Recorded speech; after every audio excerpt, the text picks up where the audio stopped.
기도합니다. 큰 은혜 받읍시다 하고 한번 인사 나누겠습니다. 오늘 이제 사무엘상 이제 20장 말씀인데요. 사울을 피해서 그 라마나요스에 있었던 그 다윗을 죽이려는 그 사울의 그 4번에 걸친 그 시도가 있었는데, 종들을 보냈을 때에도 실패했고 본인이 갔을 때에도 결과적으로는 실패를 하게 됩니다.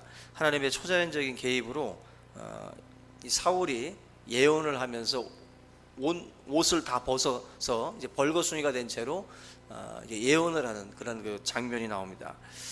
다윗이 이제 그 사울이 엎드려져서 이제 막 예언을 하는 동안에 이제 몸을 피하게 되는데, 다윗이 피해서 도망간 곳이 어디냐면은 역설적으로 사울의 왕궁으로 도망을 쳐요.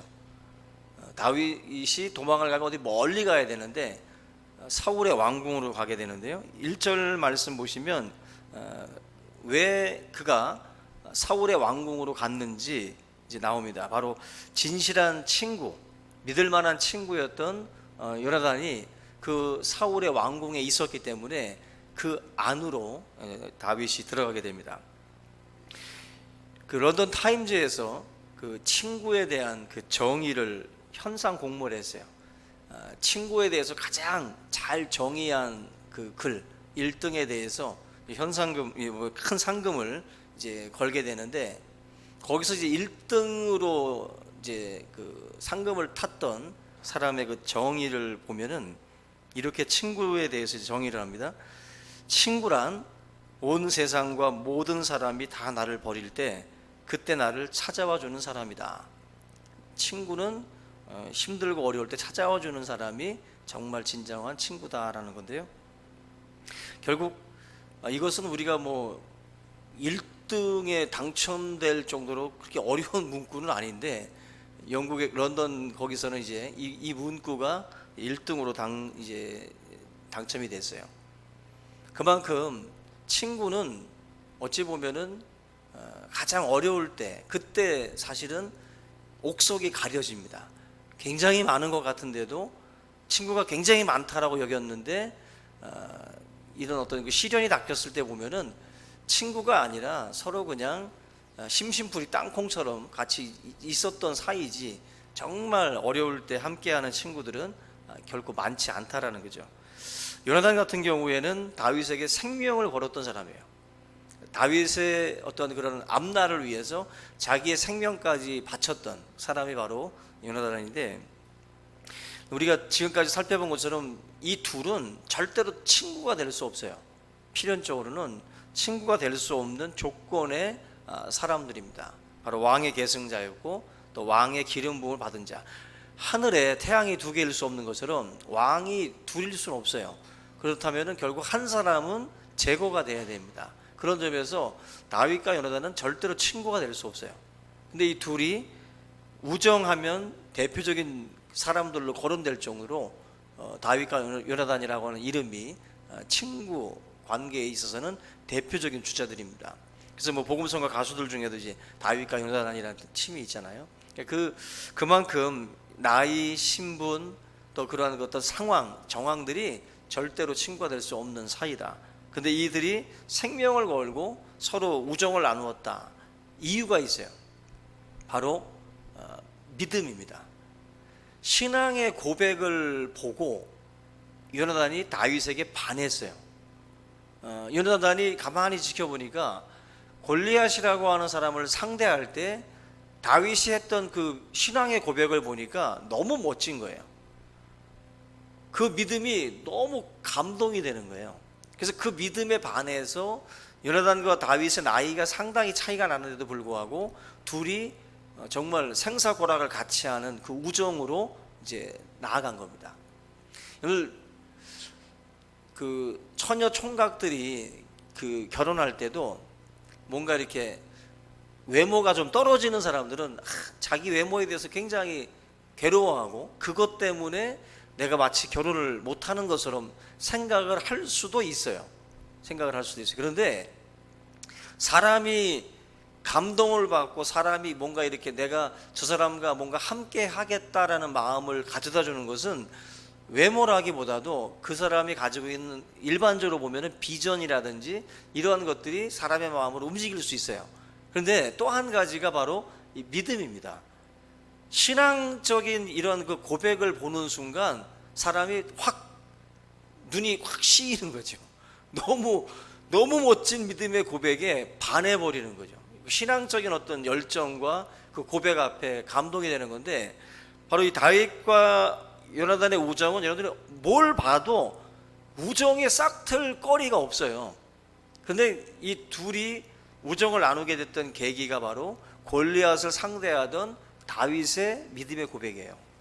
그 믿음의 고백이 사실은 이 둘을 연결시켰던 중요한 매개가 됩니다. 그래서 우리 성도들도 하나님을 믿고 사랑하는 어떤 믿음, 여기에 있어서 서로가 반하고 서로에 대해서 감동을 받게 되면 어떤 환경이나 조건을 다 뛰어넘어서 사실은 하나가 될 수가 있어요.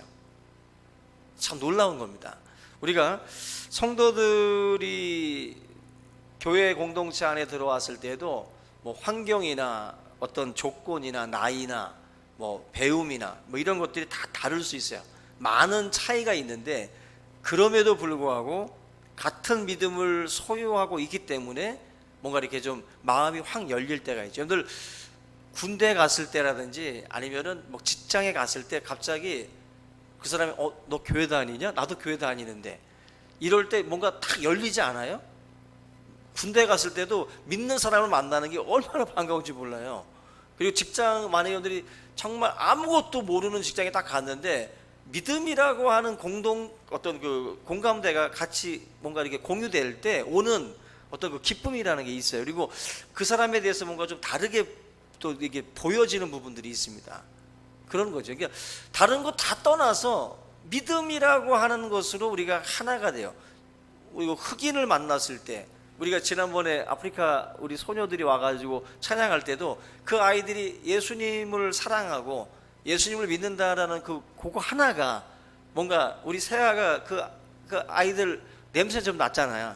흑인들 특유의 그냥 코를 이렇게 잡다가 하면서 그런데도 그래도 그분들하고 같이 또 있으면서 또 이렇게 같이 있더라고 또. 근데 그 소녀들이 흑인이고 뭐 언어가 통하기를 해요. 뭐가 통하기를 해. 그런데도 이 아이들이 예수님을 알고 예수님을 찬양하는 모습을 보면서 그냥 사랑스럽잖아요. 그냥 그죠? 밑도 끝도 없이 사랑스럽잖아. 아무것도 우리가 알고 있는 것도 없는데 그런 거죠. 인종을 초월해서 나라를 초월해서 그런 게 좀 있어요. 같이 예수님을 믿고 따라가고 있다라는 거. 그래서 뭐 제가 우리 자녀 얘기를 하면 우리 세연이 같은 경우에는 아이돌 그룹들을 굉장히 좋아해요. 그 중에서 엑소라는 팀이 있습니다. 엑소라는 팀을 너무 좋아해가지고 엑소에 반하는 얘기를 하면 지가 변호사야. 그래서 막 그들을 위해서 변증을 하고 변론을 해요. 그래서 막 조금만 어긋나면 막 노하고 막 난리가 납니다. 그래서 우리는 항상 엑소를 지지해야 돼요. 무조건. 그래서 그 엑소라는 그 팀을 따라가는 그 소녀 팬들을 보세요. 자기들이 성격이 다르고 뭐 학교도 다르고 뭐 다 달라. 그런데 엑소를 좋아한다는 것만으로 하나가 돼요. 자기들끼리. 뭐 BTS도 그렇잖아요. 방탄소년단도 전 세계가 지금 열광하잖아요. 막 6만 10만 명 되는 그러한 그 경기장에 연속 매진입니다. 그냥 그 공연 보려고 모든 소녀 팬들이 막 울부짖어요. 우리나라 가수를 놓고 울부짖는다?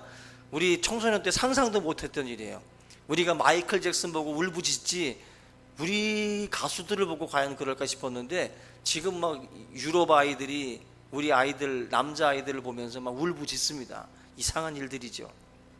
근데 이 BTS도 아미라고 하는 팬클럽이 있어요. 이 팬클럽이 전 세계적으로 움직입니다. 그러면서 이들도 마찬가지예요. 뭐 언어가 같아요. 뭐 다 다르잖아요. 식성이 같아, 뭐가 같아, 다 달라. 그런데도 뭘로다가 하나가 되냐면은 BTS로 하나가 돼요. BTS라는 것을 좋아하는 것으로 하나가 돼가지고 일치단결해가지고 오히려 이 아미라는 팬클럽은 세상 속에서 선한 영향력을 끼치고 있어요. 뭐 외국 팝 가수들은 막 마약하고 온갖 짓들을 하는데 현재까지는 그 BTS는 아직까지는 선한 영향력을 끼치고 있어요. 그래서 좋은 일들을 많이 하고 세계적으로 영향을 끼치죠. 그만큼 다 다른데 자기들이 사랑하는 대상 하나로다가 하나가 돼. 이 굉장한 영감을 주는 거예요.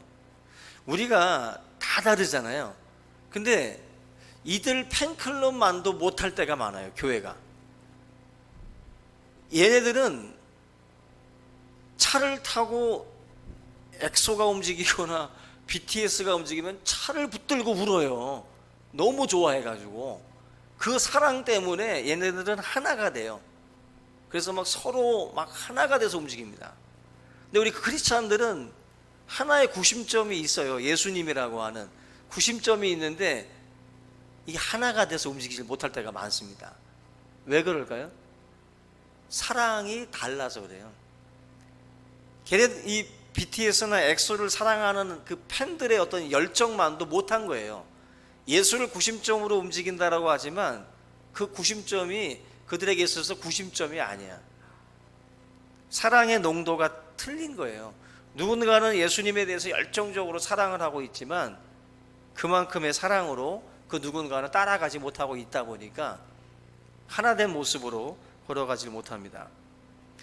우리가 사랑의 힘이 있으면, 사랑으로 하나가 되면 엄청난 파워를 일으킬 수 있어요. 그래서 12사도가 숫자적으로는 적잖아요. 근데 예수님의 사랑으로 똘똘 뭉치니까 12제자가 로마를 뒤집어 엎는 거예요. 그죠? 120문도가 5,000명이 회개하고 3,000명이 회개하는 그 회개하는 역사가 결국 엄청난 파워로다가 움직였던 겁니다. 그러니까 그만큼 지금의 믿음으로는 로마 그 당시 앞잡았던 그 세계를 뒤집어 엎을 수 없어요. 지금 우리 이 시대의 믿음 가지고는 로마의 판도를 못 뒤집습니다. 근데 12지파가 또 120문도가 또 3,000명, 5,000명이 막 베드로의 설교를 통해서 회개했을 때 그때 그 사람들의 열정은 BTS나 엑소를 쫓아가는 그 팬들의 열정을 넘는 거예요. 그들의 열정을. 그들의 어떤 그 추종을 넘는 거라고. 사자가 달려들고 그러한 어떤 그 핍박 속에서도 과연 이들이 뭐 BTS를 쫓아가고 하겠어요? 근데 그 당시에 크리스찬들의 주님에 대한 사랑은 엄청 뜨거웠다고. 그 뜨거움이 영향력을 발휘하는 거예요. 영향력을. 그래서 교회도요, 사실은 숫자가 아닙니다. 우리 교회도 숫자가 문제가 아니라 적은 무리가 모여도 그 적은 숫자가 정말 하나님의 사랑으로 우리가 충만하면 그 적은 수로도 얼마든지 뒤집어 엎을 수 있는 거예요. 우리 교회를 뒤집어 엎을 수 있는 거예요. 주일 오는 그 사람들을 우리가 변화시킬 수 있다라는 거예요. 근데 우리가 먼저 하나님의 사랑으로 충만하지 않으면 그 일은 불가능한 겁니다. 불가능한 거예요. 요나단과 바로 이 다윗, 이 둘의 어떤 그 관계는 엄청난 사랑의 에너지가 있는 거예요. 그 사랑의 에너지가 결국 놀라운 변화들을 가져오게 된 겁니다.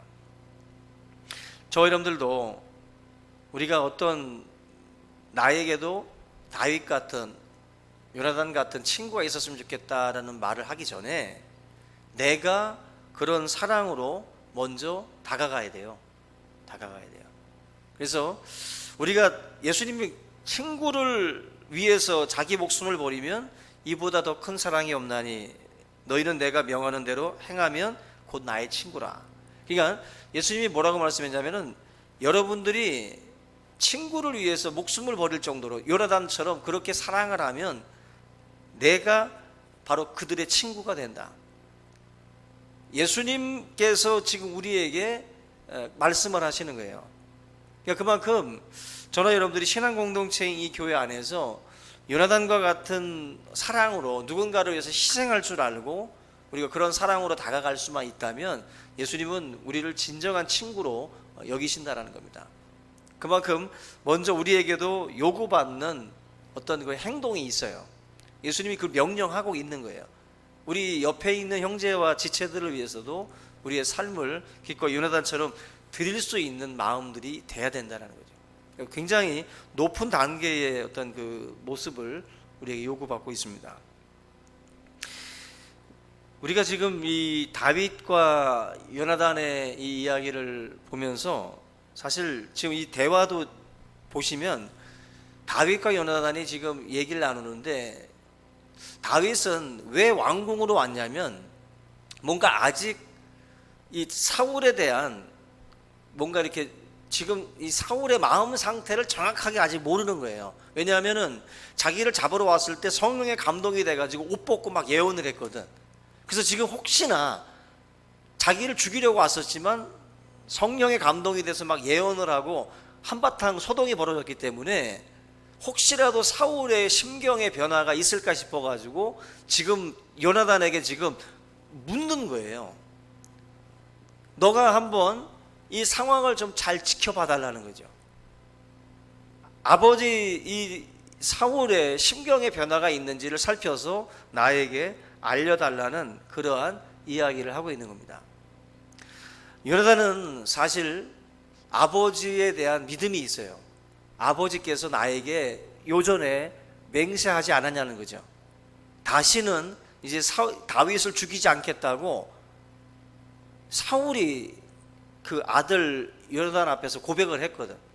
그래서 그 고백을 요나단은 믿고 싶은 거예요. 믿고 싶은 거예요. 그래서 다윗이 이 이야기를 꺼냈을 때 그래도 아버지를 향한 일말의 믿음을 가지고 기대를 거는 겁니다. 그래서 다윗도 그 이야기들을 나누면서 이 상황들이 어떻게 전개되는 것을 보고 나에게 이제 알려달라고 하는 이야기를 던지게 됩니다. 근데 우리가 잘 아는 것처럼 다윗의 기대를 아버지는 저버려요. 그래서 이 사울이 요나단에게 준 상처가 두 가지입니다. 바로 이 아버지에 대한 믿음을 상실하게 했고, 또 요나단의 이 영적 어떤 마음에 큰 상처를 주는 그러한 일을 사울이 하게 됩니다. 이 다윗이 3절 말씀 보면은 그런 얘기를 해요. 나와 죽음의 사이는 한 걸음뿐이다. 그만큼 지금 내 상황이 지금 굉장히 위급하고 굉장히 아주 급박한 상황이다라는 것을 전달을 하면서 다윗은 이 상황에 대해서 요나단이 좀 지켜보고 자기에게 정보를 줄 것을 말하고 있습니다. 죽음이라는 것이 지금 이 다윗이 말하는 것처럼 모든 사람들에게 적용이 돼요. 죽음과 우리의 사이는 한 걸음입니다. 다윗이 지금 사울이 쫓아오기 때문에 이 고백을 하는 게 아니라 모든 인생은 죽음과의 간격이 한 걸음밖에 안 돼요. 한 걸음이라는 말은 뭐냐? 금방 잡힌다는 거잖아요. 금방 잡힌다는 겁니다. 제가 그 5월 24일 날 있었던 그 사건이 있는데, 여러분들 아시는 분은 아실 텐데, 그 5월 24일 날 올해 5월 24일 날 무슨 일이 있었냐면은 6개월 동안 그 소말리아 있죠. 소말리아 아덴만 해역에서 그 해적들을 퇴치하고 또 이제 우리나라 선박들을 이렇게 호위하면서 길을 안내했던 그 최영함이라고 하는 그런 배가 있습니다. 바로 이 아덴만의 청해부대에 소속되어 있는 이 최영함이라고 하는 이 배가 그 아덴만에 가서 6개월 동안 사역을 하고 돌아온 거예요. 그래서 입항을 하던 날 입항 행사가 있었어요. 입항 행사가. 그런데 바로 이 갑판에서 정방용 그 밧줄, 이 홑줄이라고 하는데 이 홑줄이 갑자기 끊어진 거예요. 도착을 해서 갑판에다가 이제 정박을 하기 위해서 묶었던 그 줄이 갑자기 끊어지면서 5명의 그 부대원들을 친 거예요. 쳐가지고 4명은 뭐 찰과상을 입고 다쳤는데 1명은 즉사했어요. 과연 호출에 맞아가지고. 바로 이 병장, 이제 제대를 한 달 앞둔 병장인데 그 6개월 사역 다 마치고 왔는데, 그리고 입항 행사에 부모님이 그 자리에 참석을 했어요. 그 갑판 밑에서 아들을 기다렸던 부모 앞에서 그 자녀가 죽은 거예요. 상상도 못한 죽음이에요. 그 험한 지역에 가서 그렇게 6개월 동안 죽을 고생하고 왔는데 그 줄이 끊어져 가지고 죽을 줄 누가 알았어요? 아무도 예상 못했던 그런 죽음입니다. 제가 이 기사를 보면서도 참 우리에게는 내일이 없어요. 그냥 우리에게 주어지는 이 하루가 얼마나 또 소중한 것이고, 또 이 하루하루가 나에게 주어진 사명의 날이라는 것을 우리가 잊지 말아야 됩니다. 내일을 기약하는 것처럼 어리석은 게 없어요. 지금 다윗이 말하고 있는 이 말처럼 우리와 그 사이가 한 걸음입니다. 죽음이라는 것이. 그래서 다윗이 지금 하고 있는 그러한 어떤 그 고백처럼 우리도 그런 심정으로 사실은 어떻게 보면 살아가야 돼요. 마치 멀리 있는 것처럼 그렇게 살게 되면 우리의 삶이 좀 느슨해지죠. 느슨해지고 뭔가 규모 있게 살아가질 못합니다. 마치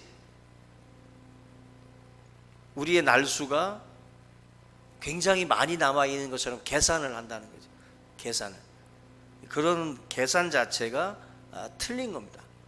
항상 다윗과 같은 마음으로 한 걸음의 거리에 죽음이라는 것이 항상 있다라는 생각을 갖고 사실은 하나님 앞에 설 준비들을 항상 하면서 살 필요가 있어요. 다윗이 지금 이 본문에서 여러 가지 말들을 하지만 오늘 좀 앞서서 제가 말씀을 드리면 이 라마나요트에서 하나님의 그 신에 감동이 됐던 이 사울에 대한 그 기대를 가지고 이러한 이야기들을 요나단과 지금 나누고 있는 이 상황 속에서 다윗은 그래도 변화되지 않을까, 그래도 좀 뭔가 변화가 있지 않을까 싶어서 이 기대를 가지고 지금 이 길게 이 상황을 지금 이야기를 하고 있는 것인데, 사실은 사울이라고 하는 이 인생이 변화되지 못하고 계속된 모습으로 나아가는 것을 보게 돼요. 사람은 뭔가 이렇게 하나님 앞에 받은 것이 있으면 그것에 대해서 감사하고 감사해야 되는데, 인간은 이런 것들을 받고 나면 그것이 감사로 자꾸 채워지는 게 아니라 그걸 당연시 여기게 돼 있어요. 그래서 여러분 그런 실험이 있잖아요. 만약에 누군가에게 맨날 $100씩 주게 되면은요, 처음에는 민망해하면서 감사한대요. 근데 이게 매일매일 주다가 한 달쯤 지나가지고 $100를 주지 않으면 $100 받았던 사람들이 왜 오늘 안 주지? 오늘 쓸 일이 있는데 도대체 왜 이렇게 늦는 거야? 하면서 주던 사람에 대해서 감사하는 게 아니라 왜 오늘 안 주는 거야? 이런 식으로다가 따진다는 거죠. 뭔가 감사와 어떤 그런 어떤 그 고백이 아니라 이게 계속해서 주어지게 되면 그걸 당연시 여기게 돼요.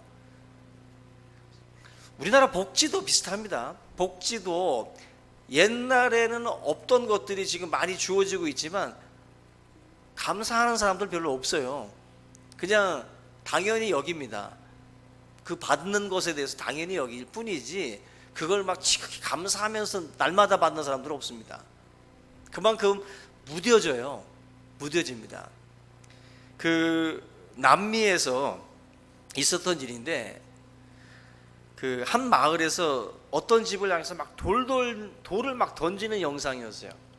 근데 왜 돌을 던지냐면은 그 집에 그 와이파이가 있었는데 그 와이파이 비밀번호를 어떤 사람이 알아내 가지고 그 와이파이를 그동안에 이용해서 인터넷을 막 했던 거예요. 그래서 동네 사람들이 여러 사람들이 그 와이파이 비밀번호를 공유해 가지고 막 쓰다가 어느 날 주인이 자꾸 인터넷이 느려지니까 가만히 보니까 이 사람들이 자기 집 비밀번호를 알아가지고 이걸 막 썼던 거죠. 그래서 비밀번호를 바꿔버린 거예요. 그 동네 사람들이 인터넷을 하다가 안 되니까 저놈의 집이 자기네들을 차단했다 이거죠. 그래서 막 돌멩이를 던지면서 그 집 유리창을 막 깨는 그런 영상입니다. 한마디로 당연히 여기는 거예요. 남의 것을 도둑질해서 쓰면서도 그걸 감사하면서 쓰는 게 아니라 이걸 돌려놨다고 그것에 대해서 원망하고 돌을 던지는 모습으로 바뀌어요.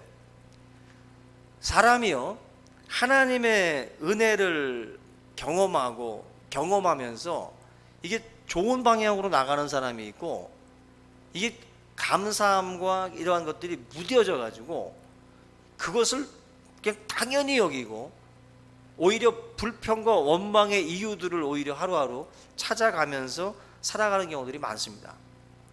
사울이라는 인생은 하나님께 받은 은혜가 크거든. 근데 이 은혜를 사울은 전혀 깨닫지 못합니다. 오히려 지금 주시는 은혜가 얼마나 큰지 몰라요. 승승장구하는 장군을 옆에다가 두고 지금 이 다윗을 하나님께서 어떻게 보면 사울의 든든한 지원군으로 주신 건데, 그 왕으로서 자기 역할을 감당하다가 때가 됐을 때 하나님 앞에 이 모든 것들을 넘길 수도 있는 문제인데, 사울은 자기에게 주어진 축복을 어떤 경쟁의 대상으로 본 거예요. 여러분들도 우리들이 착각을 하는 경우들이 많아요. 하나님이 나에게 주신 선물이고 든든한 어떤 지원군이고 그런 대상들을 우리가 이걸 오해를 해가지고 우리 스스로가 무너지는 경우들이 많이 있습니다. 감사의 거리로 못 보는 거예요. 눈이 가려지는 겁니다.